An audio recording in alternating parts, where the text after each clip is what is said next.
Hey guys, welcome to Digit.in, and what we have for you today is our review of the Viewsonic M2 projector. It isn't exactly portable, but it still is portable, and we will get to that in a second. But before we get started with the review, why don't you hit the subscribe button so you know when we upload a new video, and hit the bell icon so you're notified when that happens.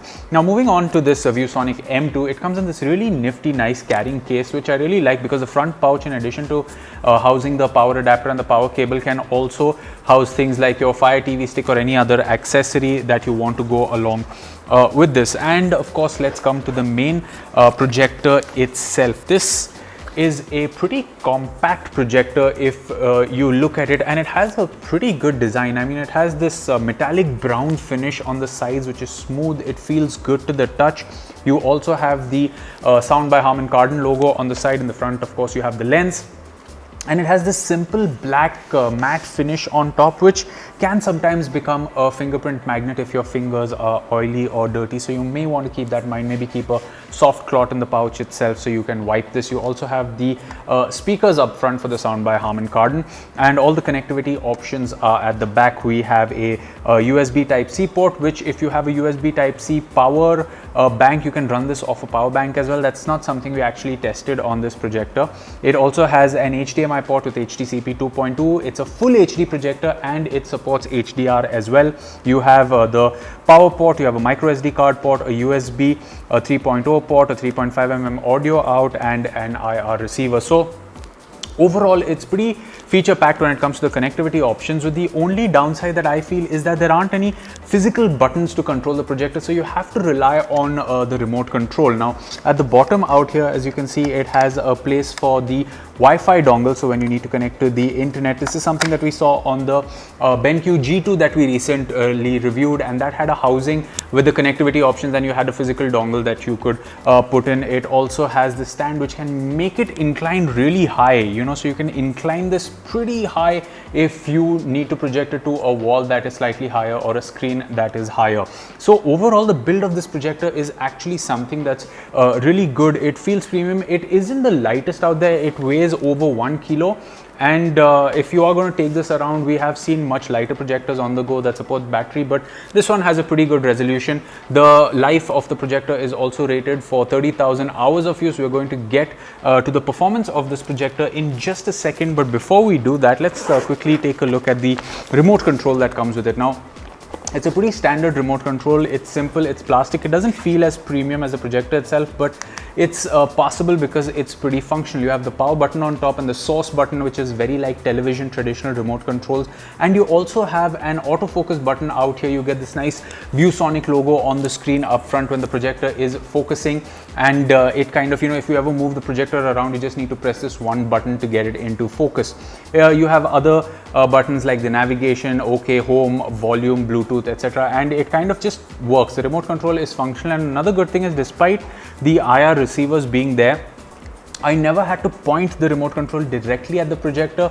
I know for a lot of them you have to be very specific or very to the general area of the projector, but with this one I could just point it a little away to control the volume, a little away to control some of the functions, and it worked, which is actually something that's very good and works well in favor of this projector. Now let's move on to the performance of this projector, and the first thing that you will notice about it is that the colors are very rich and vibrant when you start using the projector. It does support HDR, and to get the worst out of the way, in the UI you have access to the Aptoid store, which means you're going to get access to mobile version of Netflix, which is just going to be a bad experience. So something like this, probably you can get the 3rd gen Fire TV stick or a 4K Fire TV stick that supports HDR if you want HDR content, or a Fire TV stick Lite, and just put it on this projector and you're good to go.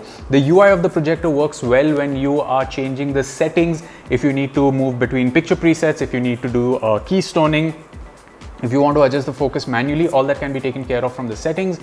But when it comes to the apps itself, the Aptoid store is one of the biggest negatives. Now, we did connect our Fire TV stick to this projector and consumed our standard slew of content. And the first thing to notice is that the content looks absolutely rich. The color accuracy of this projector out of the box is really, really good. I mean, it has a bunch of presets like TV, movie, 2 user presets. It also has a gaming preset, and it has a preset called Bright, which tries to make everything bright for a room which has some form of bias lighting.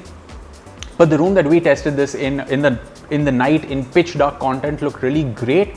But in the daytime, when we drew all the curtains and there was that little bit of bias light coming from the cracks in the curtains, you could still make out the details, especially in some of the dark sequences. Like Jack Ryan, for example, is the sequence that we're showing you has the conversations happening in a slightly darker room on a darker street, and all the details were visible to the point where it was a lot clearer than some budget HDR TVs that we've tested. Yeah, I know now the keyword being budget HDR TVs, but the colors absolutely looked crisp on a show like this, which is in HDR. The only show in HDR which had a little bit of a problem was the Grand Tour, which has this desert sequence that you're probably seeing right now, where you have all these cars on the desert, and there was a hint of green in the content on the desert, which was a little distracting. We've seen this on other TVs in the past, so we don't know if it's a problem with the app in HDR, but this is something that was noticeable.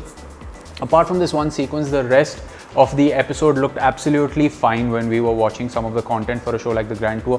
Other HDR content that we saw was, let's say, Our Planet, which is on Netflix, and you have the whole transition from day to night of the bird moving into the sunlight, and all of this had very rich colors to it. I mean, it was a very enjoyable experience, and we blew this up to about 50 inches because that's the amount of space we have on the wall, but you can blow it up bigger, and the bigger you go, you kind of start to lose brightness in a lit room, but in a pitch dark room, this projector looks really nice.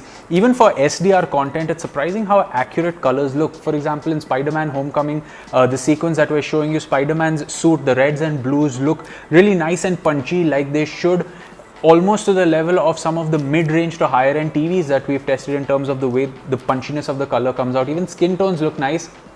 And for the most part, we used the movie preset to enjoy content. Even a TV show like Young Sheldon, for example, has this vibrant color palette, and we kept switching between TV and movie and found that the movie preset actually was the one that worked the best overall out of the box for something like this. So it's needless to say that if content consumption is something that you really enjoy, then you are going to have a good time with this projector, and the same can be said for the audio output. Now, when it comes to audio, there are just two presets. One is movie and user, and we just left it on movie and forgot about it.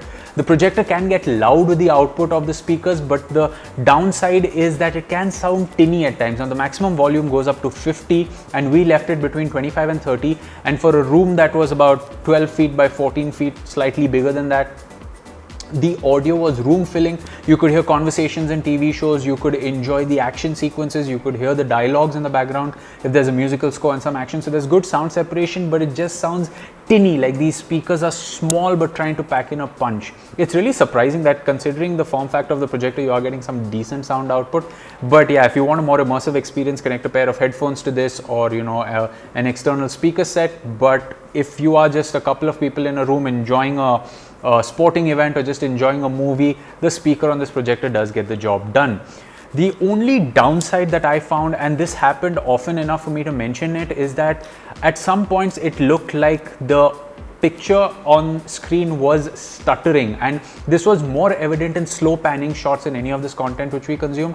And when I tried to go into the settings using the remote control out here, the settings button, the settings refused to respond, and I just had to reboot the projector to get the picture back to normal. There is frame interpolation which you can switch on and off, which is essentially motion smoothing.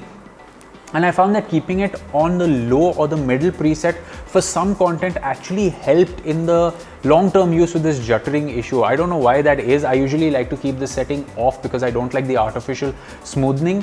But the frame interpolation out here, at least on low, kind of helped with the jutter that happens with slow panning shots. So if you have the camera moving really slowly, it does tend to have that jitter every once in a while. I'm not sure if this is something that can be fixed in a firmware update in the future, but it is definitely something to take note of.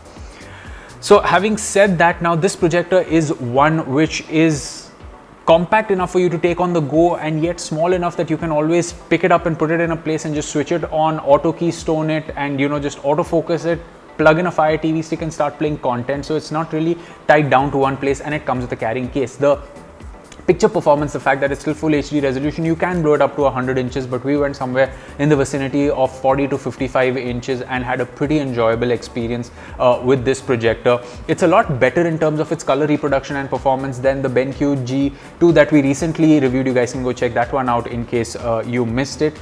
The only downside to this projector is the few UI lags which we face. Like I said, the settings didn't pop up and the slight jutter issue here and there. The overall color reproduction of this projector is actually very good considering its form factor and the audio output it's offering. For a couple of movies here and there, you can absolutely enjoy it. So overall, whether you should buy this projector or not is entirely up to your use cases. Now, as of recording this video, this projector is available at about 75 to 76,000 rupees online, which is pretty expensive. I mean, you can get a pretty good dedicated home theater projector for that price point, which is bigger, bulkier and heavier than this one. May not come with built-in speakers, but there are some which could have better picture performance at the cost of portability. So if portability is important to you along with a decent picture performance, then yes, you can consider the Viewsonic M2. It's a good projector for the performance that it's bringing to the table. However, if performance is more important to you and you don't mind carrying a slightly bigger projector with you if you are traveling between, let's say, your regular home and a holiday home where you've set up a screen, then you may want to look at something that has slightly a better picture performance, where you can connect accessories, maybe a sound bar, something like a Fire TV stick. Of course, this also has, you should connect a Fire TV stick to this one if you want the best overall performance. So there you have it, guys. That was our review of the Viewsonic M2 projector. As always, you can let us know what you thought of this review in the comment section below, and for more from the world of technology, you can subscribe to the channel. We will catch you in another video. It's goodbye for now.